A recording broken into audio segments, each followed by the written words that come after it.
இந்த புத்தகத்திலே கிட்டத்தட்ட 357 பக்கங்கள் இருக்கின்றன.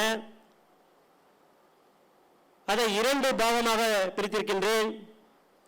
முதலாவது பாகம் உன்னை உயர்த்து, இரண்டாவது பாகம் பிறரை உயர்த்து.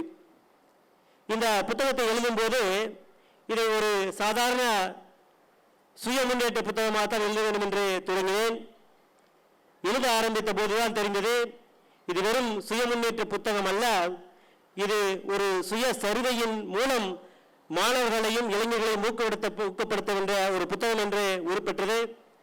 எப்படி சிறு மலை துளி சுனையாக வந்து நீரோடையாக தவழ்ந்து நதியாக விரிந்து கடலிலே கலக்கின்றதோ அதை போலவே எனது எண்ணங்களை, வாழ்வின் ஓட்டங்களை எப்படி இந்த நிகழ்ச்சிகள் மாற்றி அமைத்திருக்கின்றன.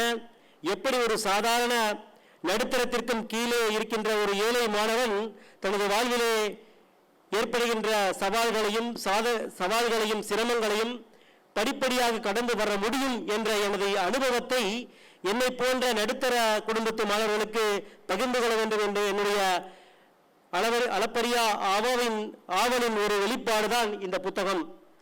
எப்படி படிக்க வேண்டும் என்று மட்டும் சொல்லி இருந்தால் இந்த நூல் ஒரு சாதாரணமான நூலாக ஏற்கனவே வந்த நூல்களை சாயலாக இருந்திருக்கும்.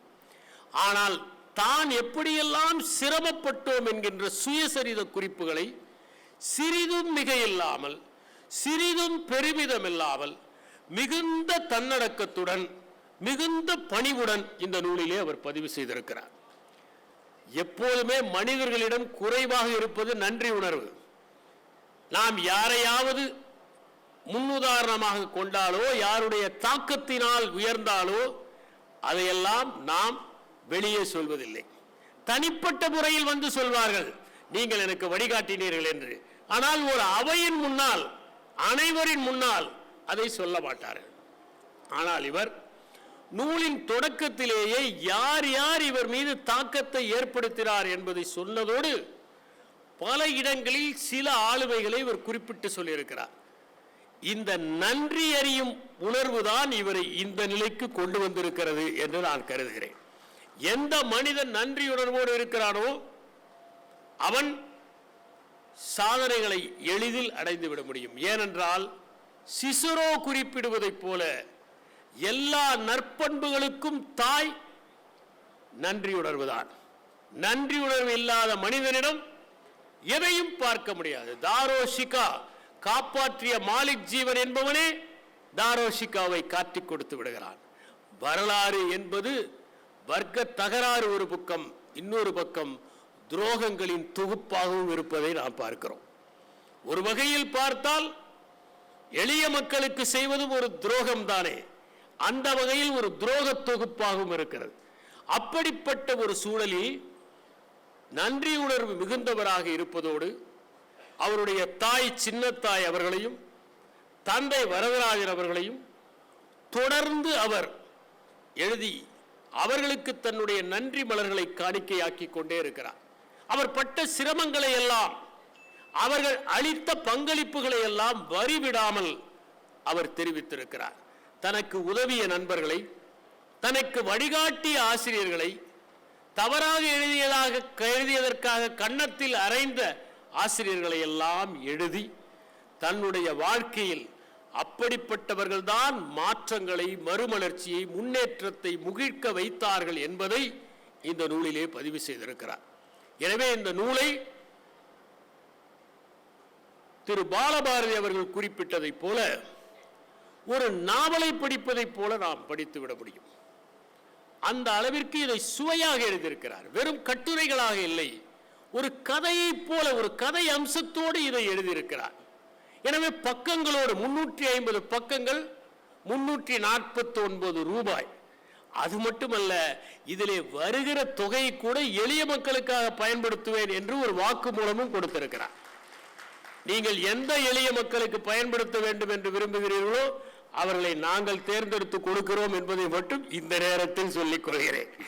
எனவே அப்படி இந்த நூலை ஒரு சுவையானதாக அவர் எழுதியிருக்கிறார். ஒவ்வொரு தலைப்பும் ஒரு கவிதை தனத்தோடு இருப்பதையும் நான் படிக்க முடிகிறது. அவரிடம் ஒரு புனைவு எழுத்தாளர் இருக்கிறார் என்பதை புரிந்து கொள்ள முடிகிறது.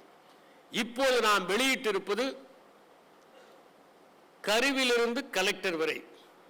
இன்னும் 15 ஆண்டுகள் கழித்து நாம் வெளியிடப் போவது கலெக்டரிலிருந்து தலைமைச் செயலாளர் வரை. நன்றி, வணக்கம். இன்று 49வது சென்னை புத்தக கண்காட்சி விழாவிலே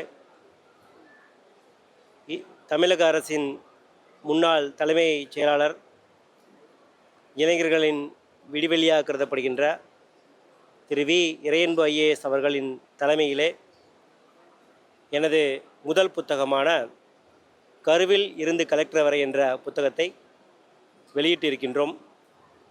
இந்த புத்தக வெளியீட்டு விழா நான் எதிர்பார்த்ததை விடவே மிகவும் சிறப்பாக சென்றது. இந்த புத்தகத்தை பற்றி சிறப்பு விருந்தினராக வந்திருக்கின்ற திரு பாலபாரதி ஐயா அவர்களும் திரு